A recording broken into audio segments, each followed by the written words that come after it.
Hey guys, David here. Welcome back to the channel. And if this is your first time visiting, well, welcome. Today we're tackling a question I'm starting to hear a lot more from potential buyers. Should I wait for mortgage rates to drop below 5% before buying a home? If you're holding off making a move because you're hoping for that magic number, well, this is definitely the video for you. I'm going to break down where rates are today, why we got those crazy low 3% mortgages in recent years, and what would actually have to happen in the economy for us to have something like that again. By the end, you'll have a clear idea of whether waiting for cheaper mortgages makes sense or whether it could actually cost you more in the long run. Lots of buyers are asking me about this right now, so if you want to make sure others get this information too, give the video a quick like. It tells YouTube this is worth sharing and helps keep us atop with the algorithm.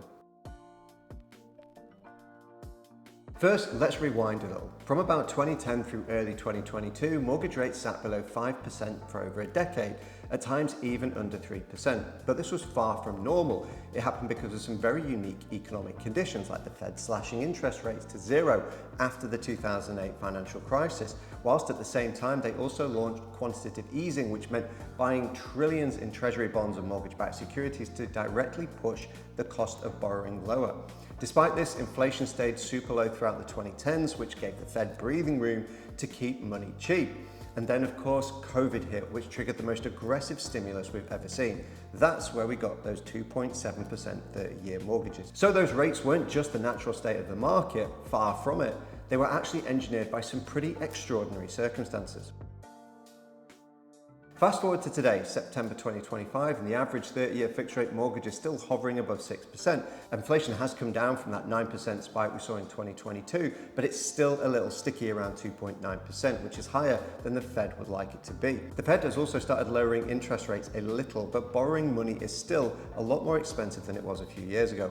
We're still in a much tighter monetary environment, and right now the 10-year Treasury, which mortgage rates closely follow, is around 4%. Now, back when mortgages were under 5%, that number was closer to 2%. And the housing market, well, prices have certainly cooled a little bit, but affordability is still tough in a lot of markets. And many homeowners are locked into their sub 6% mortgages, which means fewer listings are coming to the market in some places. That, of course, creates a squeeze, high rates on one side, lower inventory on the other. So what would it actually take for mortgage rates to dip below 5% again? Realistically, one of two things. The first option is a recession. If the economy slipped into a sharp downturn where unemployment was rising, consumer spending started slowing, investors started rushing into buying US bonds, that demand could push Treasury yields down. In response, the Fed would likely slash interest rates and may even start large-scale bond buying again. Now, that combination could technically bring mortgage rates back under 5%, but remember, that would come with a lot of pain elsewhere in the economy: lost jobs, failing business investment, and shrinking household wealth. It's not something anyone should be hoping for. And even if rates did fall, there's no guarantee lenders would even be eager to hand out new mortgages. In a recession, banks often tighten lending criteria. That means higher credit score requirements, bigger down payments, and more documentation required. So while the headline rate might look attractive, actually qualifying could be a very different story. Now, option two is an aggressive Fed policy without a crisis. Now, the Fed could decide to stimulate the housing market even though we're not in a recession, cutting rates aggressively and buying mortgage bonds again. But with inflation still above their target rate and government debt at record levels, this is very unlikely in the current environment. Now, here's the tough truth. There are some big forces working against mortgage rates dropping back under 5% anytime soon. Government debt is huge. The US owes more than the entire size of its economy, over 100% of its GDP. That means we constantly have to borrow money at higher rates to service the debt. And to attract investors, the government has to pay higher interest. That keeps overall rates, including mortgages, higher. And also, banks are playing it safer. Even if the Fed gets inflation under control and Treasury yields fall, lenders still add their own cushion for risk. They don't pass on every bit of savings to buyers like they did a decade ago. And thirdly, the experts just don't see it. Groups like Fannie Mae, Freddie Mac, and the Mortgage Bankers Association are all forecasting rates to stay in the 6% range for at least the next couple of years. So bottom line, could we get below 5% again?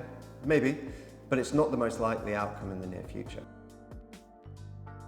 So what does all this mean if you're sitting there waiting to buy? The reality is waiting for 5% or below could be a very long time, and in the meantime you could be missing out on the right home or continue to watch prices climb in the future. Instead of trying to time the market perfectly, the smarter play is to focus on either buying when you find the right home that fits your budget, or get creative with your financing, like using temporary buy downs or seller credits to help keep payments down. And remembering that refinancing is always an option if rates do eventually dip. The big takeaway, don't let the dream of 5% mortgage rate stop you from building equity and stability today. So will we ever see mortgage rates below 5% again?